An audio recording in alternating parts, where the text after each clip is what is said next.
Hello, everybody. Welcome to the Radical Candor podcast. I'm Kim Scott. I'm Jason Rosoff. I'm Amy Sandler. Today we are talking about something that a lot of you listeners have been going back to season 1 to explore, and that is ruinous empathy and praise. How can praise be ruinously empathetic? Well, if you're new to Radical Candorland, welcome, first of all. And second of all, ruinous empathy is when you fail to tell someone something they need to know.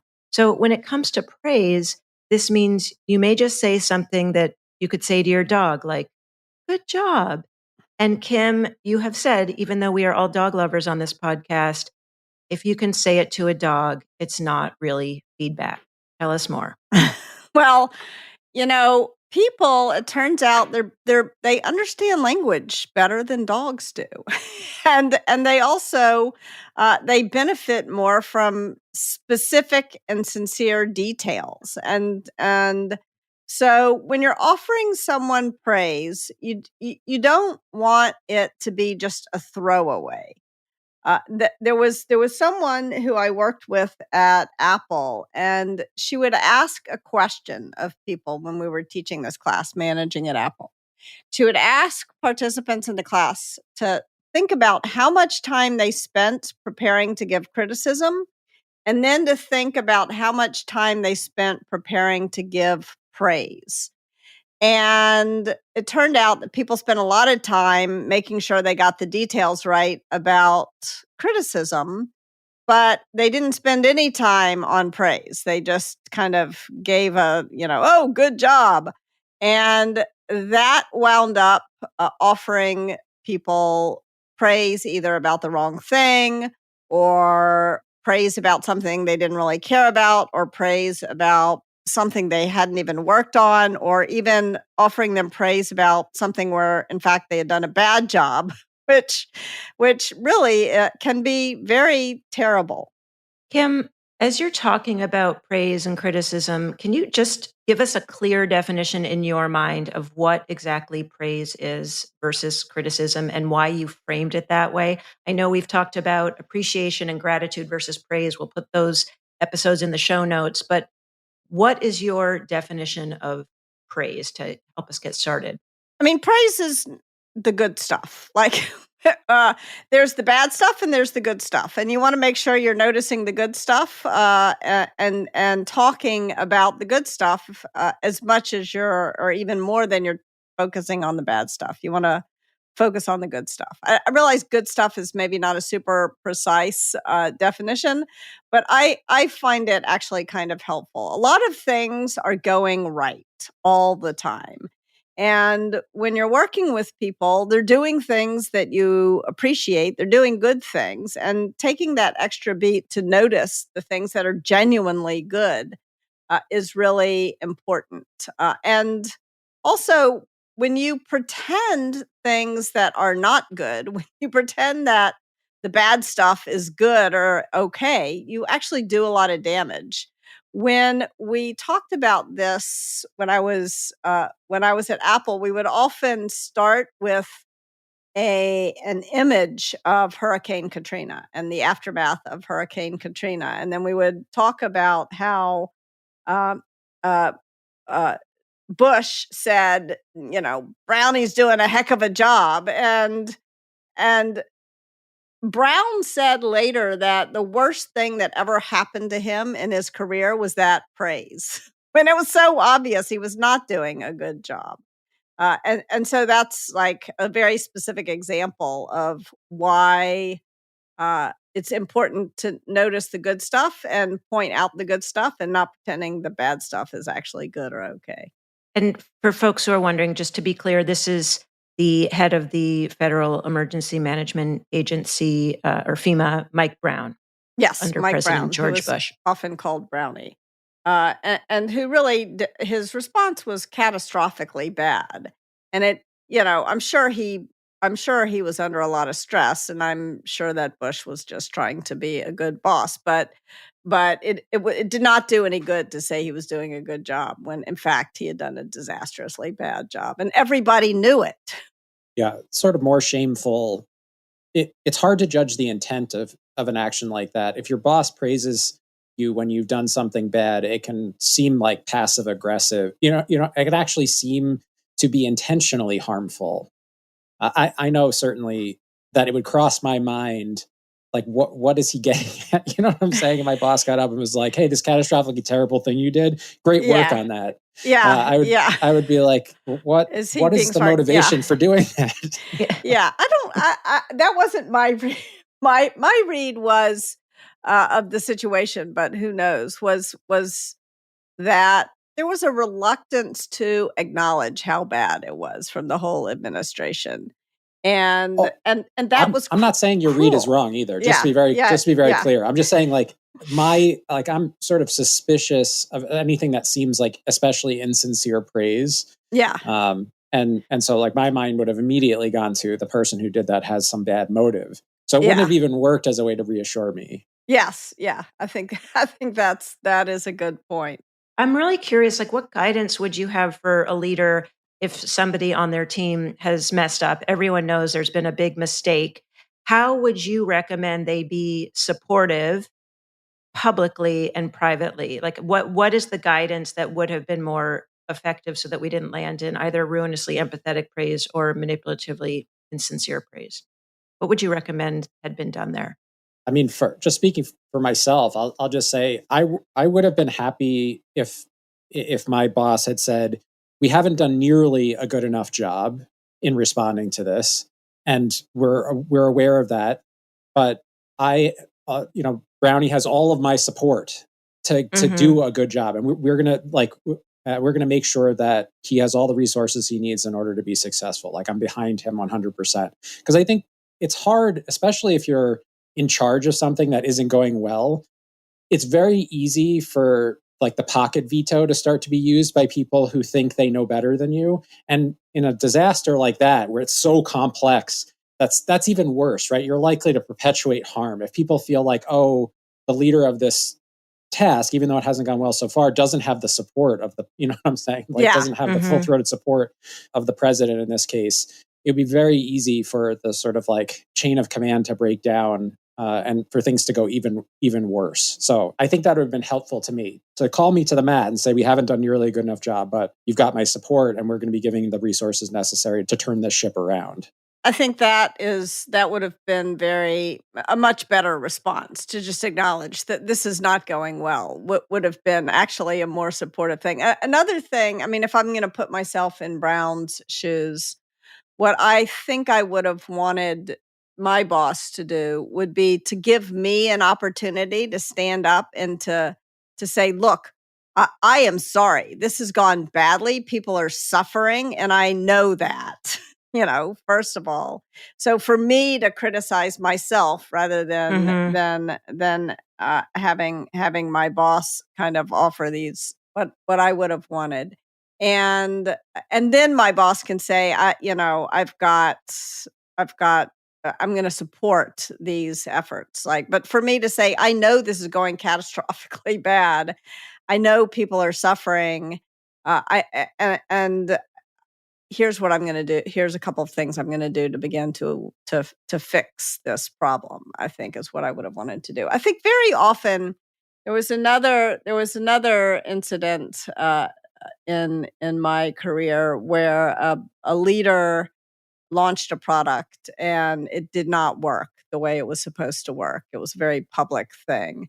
And this leader's boss asked him to own the problem publicly, and the leader refused to do it. And I think what that leader wanted was for the boss to own it, for the CEO of the company to own it. And I think the CEO of the company was like, "This is on you. You need to own it." And he refused to own it, and he wound up getting fired. And so I would love to get your all's thoughts about that. Like, should the CEO have said, you know, we made a mistake and allowed the buck to stop with him, or should he have insisted that the person who was in charge of the product stand up and say, "I own this mistake"? What do you all think? I think it's interesting you mentioned that because I noticed, Jason, and when you were talking about the Brown FEMA episode, that you said you use the word we in the frame of how the leader would have spoken about that. So was that intentional on your part? I think I was using the royal we there in that what I was imagining him saying is the administration is going to make sure that the head of FEMA has all the resources they need in order to be successful. So I wasn't using we to frame the mistake. And when I described what had gone wrong, I said, this has not gone well. This is not like our response has not gone well. I guess what I would say is I think it's a both and. I think it's weird for either one of those two people to try to abdicate responsibility for a problem that has happened in the product. Yeah. I do think it is reasonable for the CEO to expect from one of their from another senior leader in the company to treat it as an obligation to take responsibility for the mistake. And also for the CEO to say, and ultimately, it's my responsibility to make sure these things go right. So here's what I'm going to do differently going forward, and here's what the product person is going to do differently going forward. Yeah, yeah.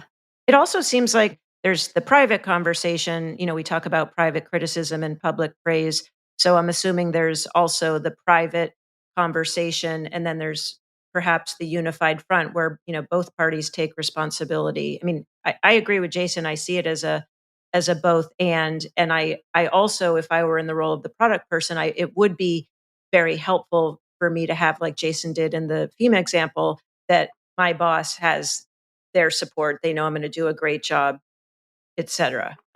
Yeah, but what if your boss doesn't know you like in the FEMA case and in this other case, like these leaders screwed up terribly, like catastrophic failure. And so I think what the boss in that case can say is, I'm gonna make sure that this person has the resources they need to fix this. But that doesn't mean, the boss may not be able to stand up. That may be ruinously empathetic or even manipulatively insincere praise. This person has my full confidence. This person can't have the leader's full confidence if they just had a catastrophic failure. And so I think that offering praise in the face of catastrophic failure is highly risky. Well, and that's where, I guess, just to get granular on what is support and resources versus praise. We're not praising, you always talk about both criticism and praise being specific and sincere for praise, context, observation, result, next steps. Sounds to me like these kinds of larger issues are much more systemic, and they're not just a one-off piece of criticism and praise. These are a much bigger failure, more than kind of one mistake. I think that's right. I think also, and we should talk about praise. What we're really talking about now is a leader who gave praise in the story of FEMA when there was a problem. So don't do that. The TLDR of this part, or TL don't listen, is if somebody screwed up, public praise is not going to help them fix that screw up. That's basically the point here. I think that if you are the person who screwed up, rather than asking for your boss's support, it's so tempting in the face of a especially a catastrophic screw up. It's so tempting to deny that you did anything wrong and then to play the victim, reverse victim and offender, which is really what,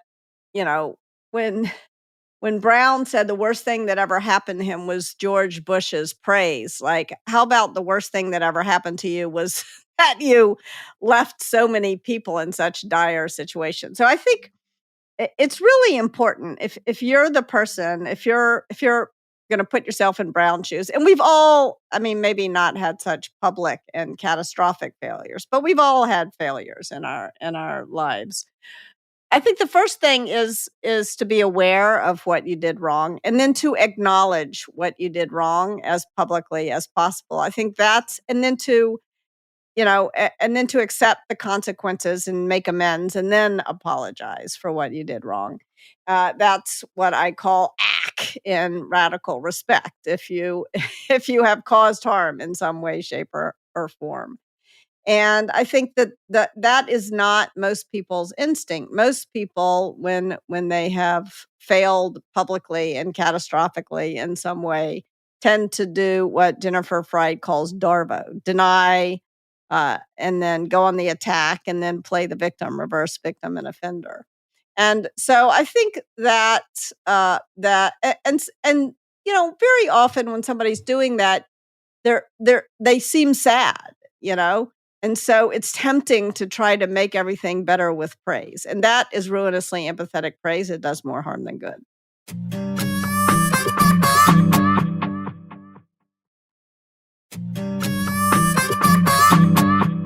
So, to be clear, when we're talking about ruinous empathy and praise, it sounds like there's at least two possibilities here. One is where the actual praise itself was not specific and sincere. It was like, good job, Yeah. great use of fonts in the presentation. You're sort of looking for something that's good, and you're not finding it.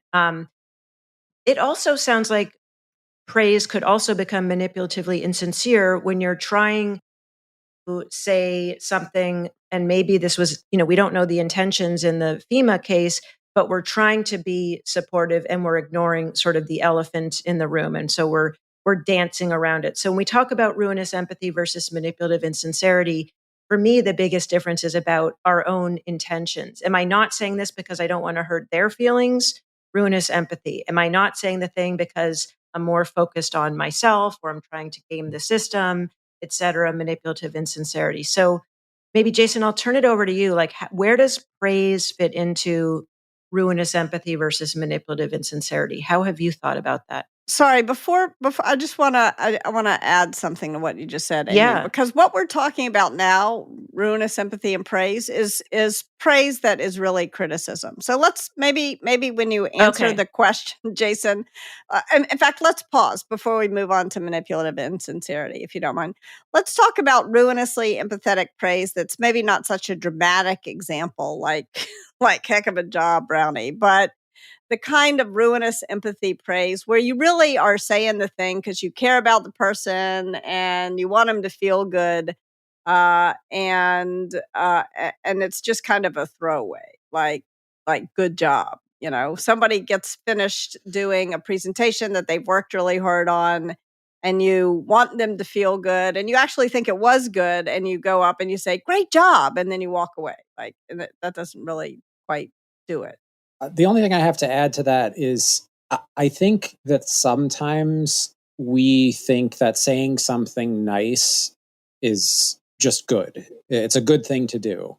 But I think the downside of that, and I had some experience with this, is if you're sort of like if it's a drive-by insincere praise, what you don't have in that case is you don't get a chance to see the person's reaction, because even if you think it was actually a good job, even if it's not ruinously empathetic, because it's not manipulatively insincere, it may be ruinously empathetic. Right. If it's not manipulatively insincere, if the person did not feel like they did a good job, let's say their perception of the situation was that it went terribly wrong, or they made some awful mistake, and they're sort of sweating that, and then you come by and you're like, "Great job," and they're feeling like something went really wrong. Now the praise again does not have the desired effect, right? Because the person is like, what do you mean? Like, you must have noticed that thing, like, you can't seriously mean what you're saying. Yeah. Because you must have noticed that thing that I did wrong. But if you had just said, not great job, but you did a really good job of keeping everybody's attention during while you're presenting statistics, and that's really difficult to do. And I noticed that everybody was in rapt attention. And you, in your mind, you're like, oh, my mistake was, that I called one of the board members by the wrong name in the middle of the presentation. Then at least you're like, oh, relief, right? Like, I did something right in the presentation. Something went specifically right. And maybe, my mistake went unnoticed, but at least you don't feel like those two are they're not at odds anymore, because the specificity drives your understanding. I mean, you wouldn't walk up to someone after a presentation and say, terrible job, and walk away, right? You just, I mean, that feels very instinctive that you wouldn't do that, right? And so for the same reason, I mean, it's slightly different because it's positive valence, not negative valence.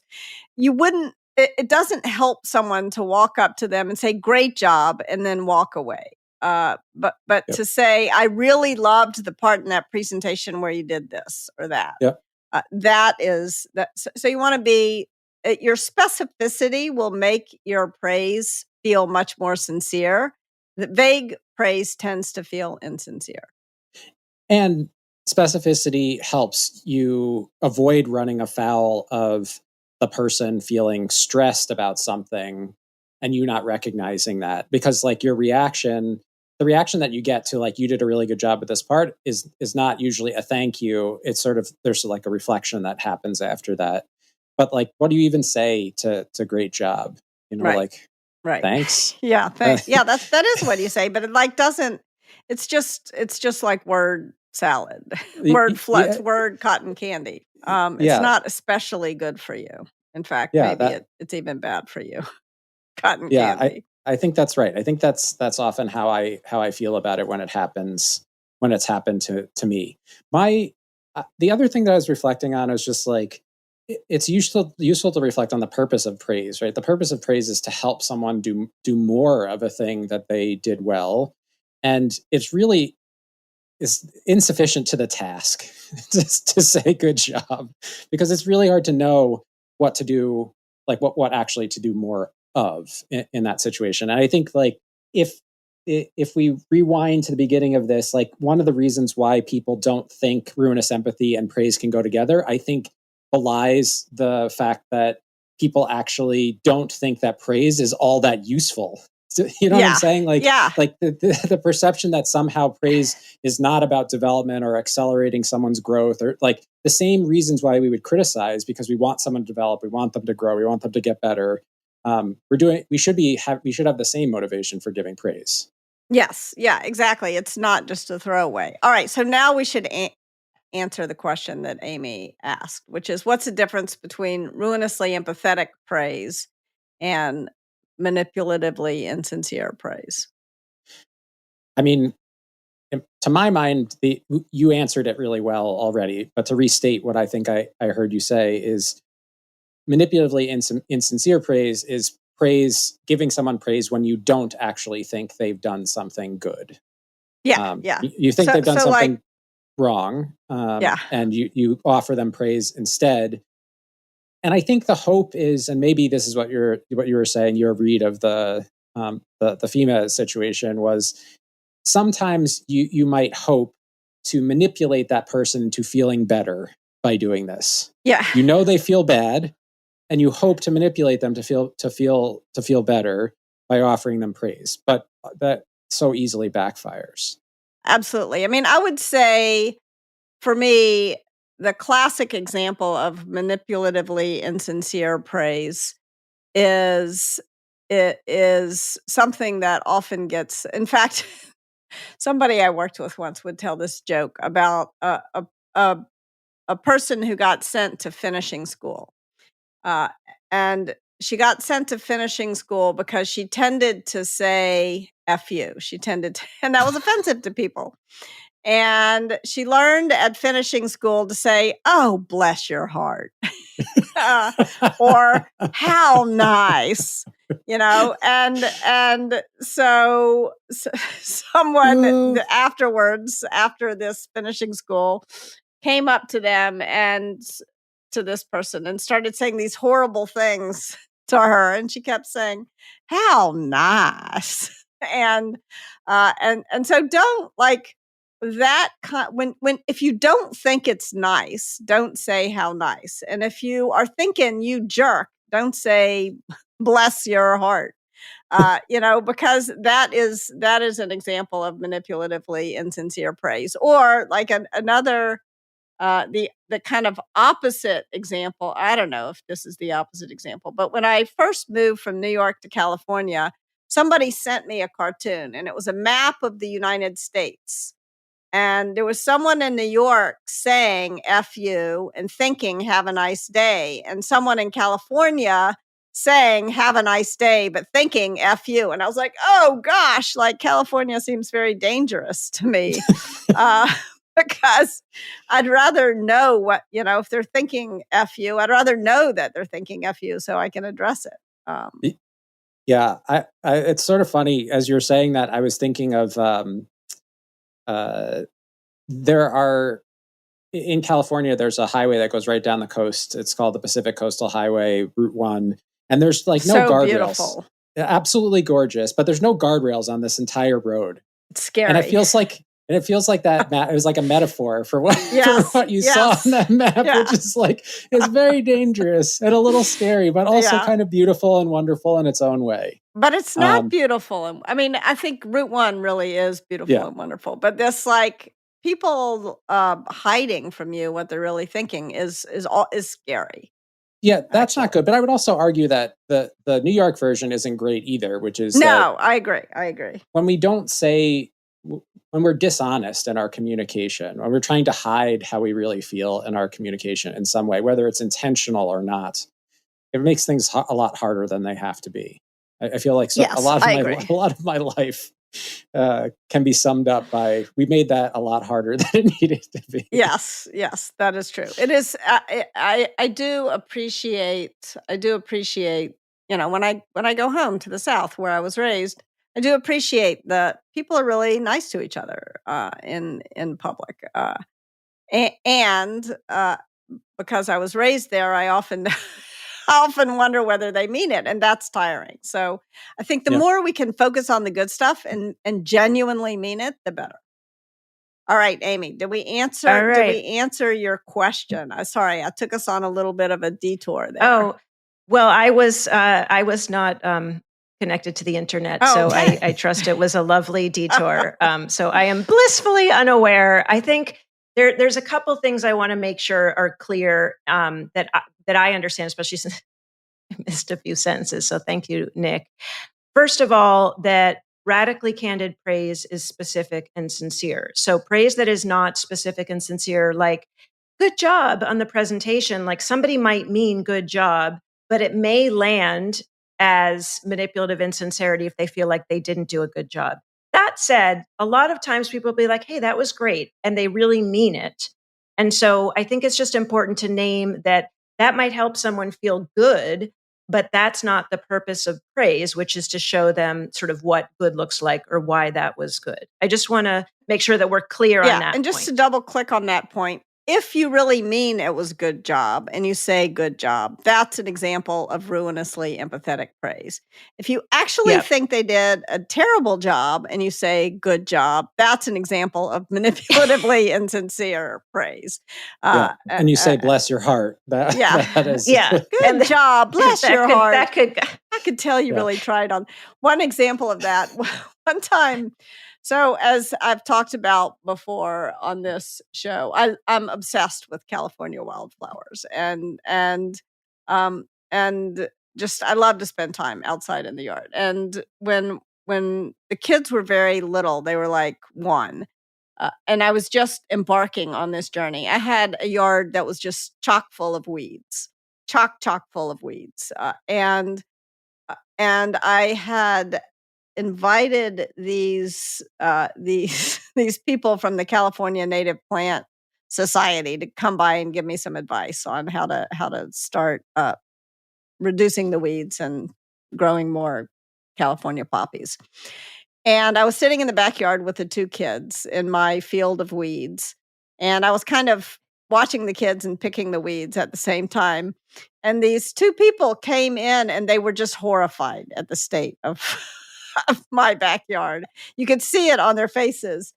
And they were like, what are you doing? And I was like, well, I'm watching the kids and picking some weeds. Like, what does it look like I'm doing? And one of the people looked at me and said, well, I guess your priorities are in the right place. You need to focus on your kids.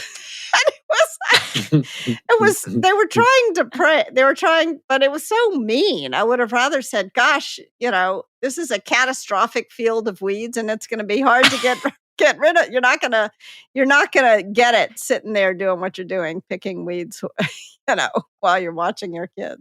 Well, it's so interesting, Kim, because as you're sharing that, it's making me wonder, like, when we talk about radical candor isn't nitpicking, like, I don't know the context. Were they there to advise you on how to make more beautiful wildflowers? Yes, yeah, they were there to tell me how to get rid of these weeds. And I mean, what I was doing was not going to work.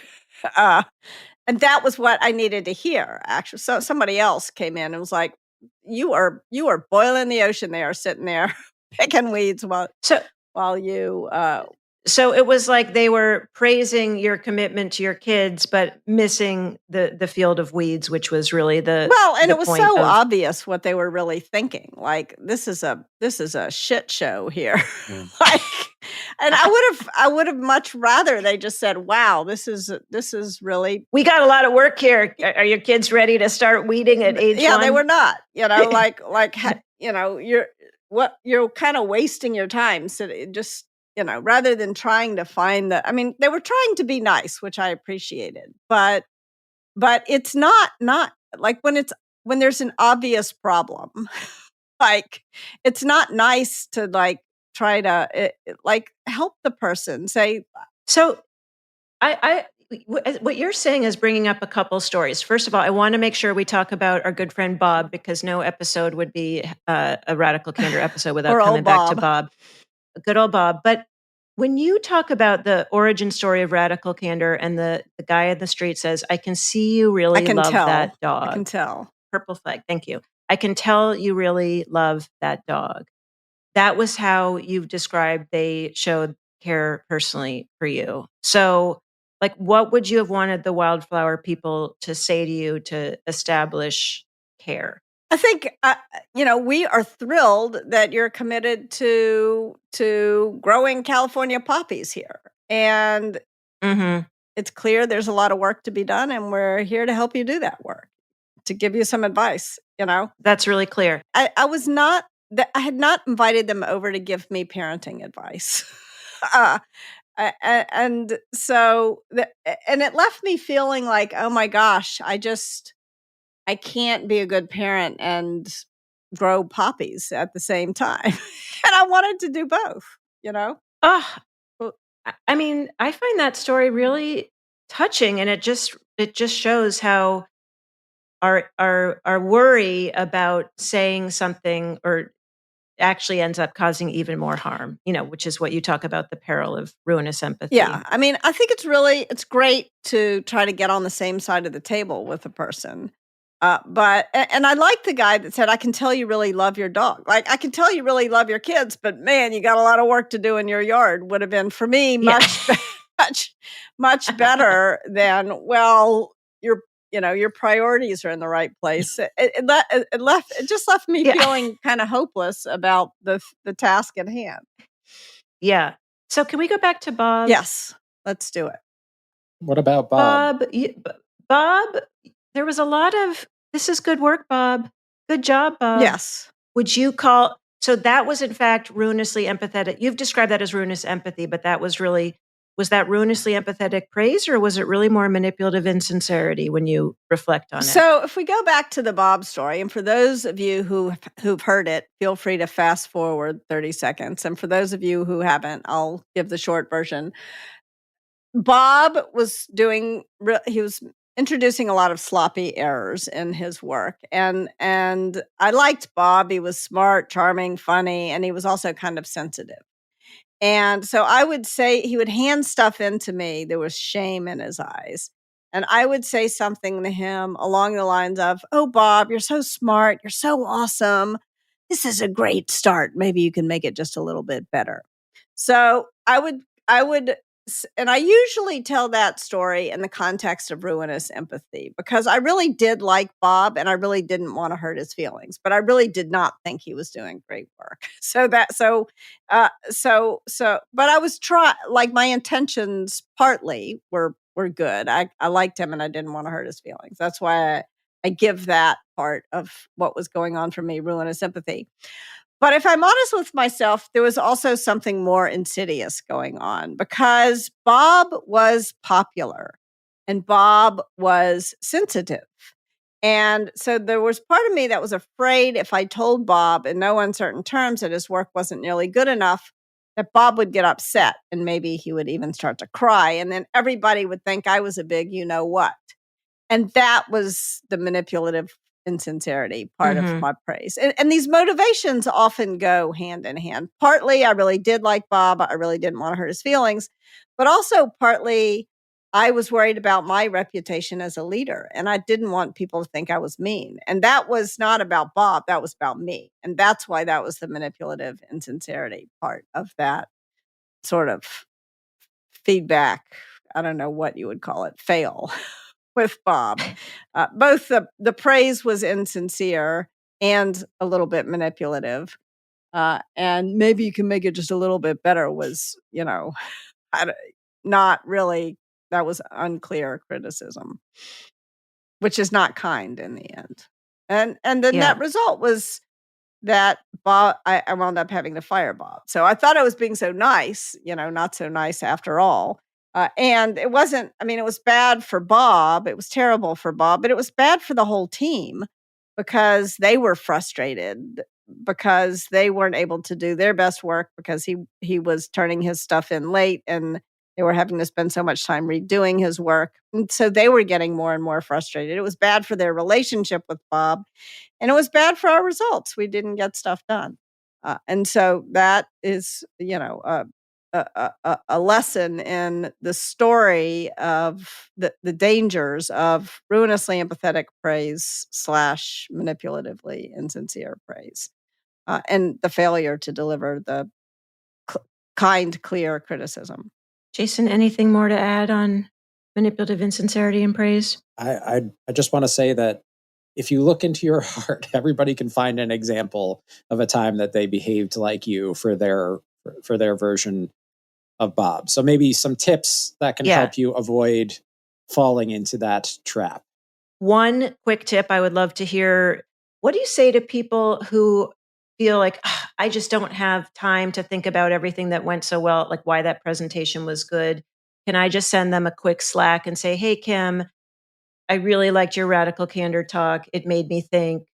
Is that enough? Like I guess I'm wondering, what's beyond good job? Does it always have to follow context, observation, result, next steps? Or can there be some bridge of, a quick chat or a Slack, even though we typically recommend not putting our comments into asynchronous land? Yeah. So I think one thing I would say is just be specific. Like think of a detail, show, don't tell. If you can't think of anything else, don't say great job, show one thing you liked about whatever it is that you saw. I think also in general, public praise is again, there's exceptions, but in general, it's a great idea to praise in public. And if you're worried about, it takes up too much time, like the one of the benefits of public praise is that it shows everyone what great looks like and it helps everyone improve. And so you get more of the good stuff. And you know what? That is efficient. Praise is super efficient. So I think that don't tell me you don't have time to praise. If it, like the point is you want your job as a leader is to paint a picture of what is possible. And by leader, that doesn't mean you have to be the boss of the team. But if you want to show some leadership, paint a picture of what's possible. And a great way to paint a picture of what's possible is to point out the things that the people around you are doing that are really great. We can all do these things that way. So that's what I would say about making a specific tip on praise. Like make sure that you're praising the right thing and that you're doing it as publicly as possible. I think in addition to that, it's fine to go by and have a conversation, one-on-one conversation with someone, in private or in public. And if you want to add writing, doing something in writing, awesome. Again, I think making sure that you touch base with the person and that you're praising the right thing. One of my favorite stories comes from Dick Costello, who, and this is in Radical Candor. There was a big launch at Twitter, And he stopped by an engineer's desk late at night, and the engineer was explaining some feature of the launch. And Dick was really excited about this feature of the launch. And so the next morning after the launch, they were having a whole company all hands, and Dick mentioned this engineer by name and said he worked on this feature and it's so awesome and I love it. And he was trying to offer public praise. Like he was trying to express gratitude and appreciation to this engineer, and he was trying to show the whole company like what good looked like. There was one problem. That engineer hadn't actually built that feature. And Dick didn't know it. And so he was trying to like throw this guy a bone, and instead he threw him under the bus. Because now all the engineers who did work on that feature thought this guy claimed credit for it. Now this guy has to send an email out to the whole company. Actually, I didn't work on that. And Dick used to tell this story when he taught managing at Twitter. And it was such a good example of make sure you've got your facts straight when you offer praise. Love it. So let's get into our checklist tips to start putting radical candor into practice.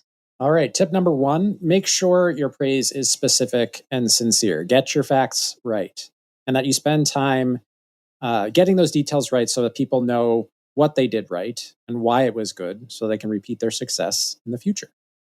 Tip number 2, if something isn't good and you say it is good because you don't want to hurt the person's feelings, you're doing far more damage to the relationship and also to that person than if you'd given them kind and clear criticism. Insincere praise is not nice.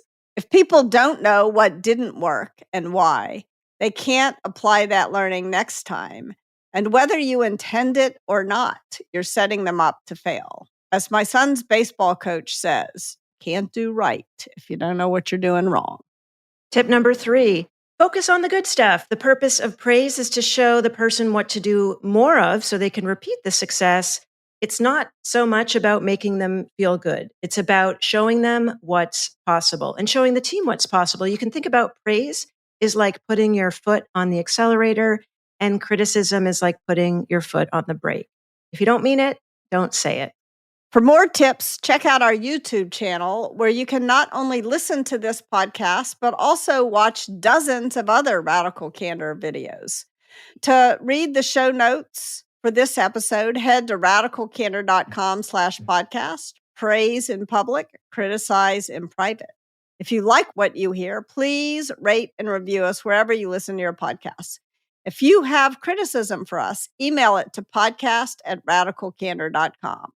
We are the exception to criticize synchronously. We are excited for your asynchronous criticism.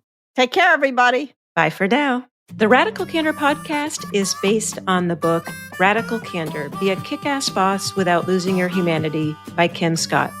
Episodes are written and produced by Brandy Neal with script editing by me, Amy Sandler.